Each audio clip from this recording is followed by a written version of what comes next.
আসসালামু আলাইকুম প্রিয় ক্রিকেট ফ্যান্স। দর্শক, আইপিএল এর প্রথম কোয়ালিফায়ার ম্যাচে আজকে মুখোমুখি হয়েছে কলকাতা নাইট রাইডার্স এবং সানরাইজার্স হায়দ্রাবাদ।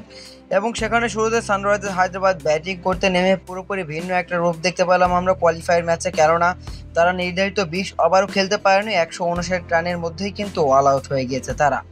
যেখানে দলের হয়ে একমাত্র ব্যাটসম্যান হিসেবে 50 হাঁকিয়েছেন রাহুল ত্রিপাঠী, 35 বলে 55 রানের একটা ইনিংস খেলেছেন।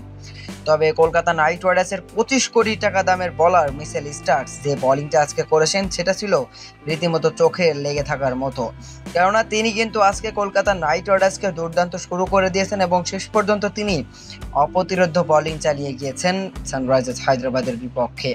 যেখানে তিনি ইনিংসের প্রথম ওভারে দ্বিতীয় বলেই ট্রাভিস হেডের মতো একজন গুরুত্বপূর্ণ ব্যাটসম্যানকে রীতিমতো ক্লিন বোল্ড করে ফিরিয়ে দিলেন তারই সতীর্থকে।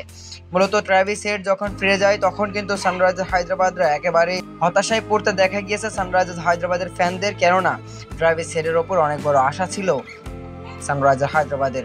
এবং শেষ পর্যন্ত কিন্তু মাত্র পাওয়ার প্লেতে মাত্র 45 রানের মধ্যেই কিন্তু 4টি উইকেট হারিয়ে ফেলে এবং তারপর আর সানরাইজার্স হায়দ্রাবাদ সেভাবে উঠে দাঁড়াতে পারেনি।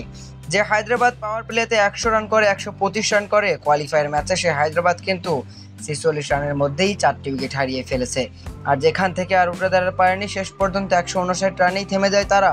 আর কলকাতা নাইট রাইডার্স হয়ে অপ্রতিরোধ্য বোলিং করেন কলকাতা নাইট রাইডার্সের ক্লাবের ইতিহাসে সর্বোচ্চ দামি ক্রিকেটার মিচেল স্টার্কস।